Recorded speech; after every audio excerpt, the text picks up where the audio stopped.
Good day, champ. Panibagong araw, panibagong gagawin. So yun na meron tayong comeback client na kaibigan natin at idol natin na nag-request siya na gawan ko daw siya ng design na may wolf at ako nang bahalang idagdag. So naisip ko, pag may wolf, may moon. Tapos dahil may wolf, may forest.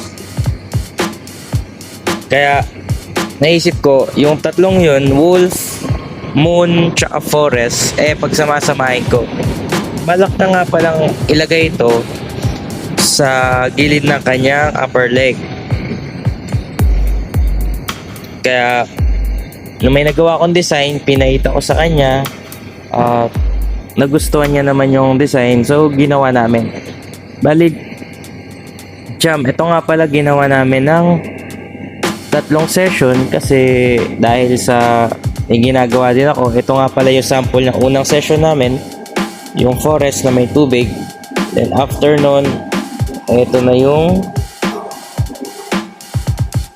natapos nating wolf na may forest at merong moon. So yun lang guys, message lang kayo kung may mga tanong kayo, gawa natin ang paraan. Salamat.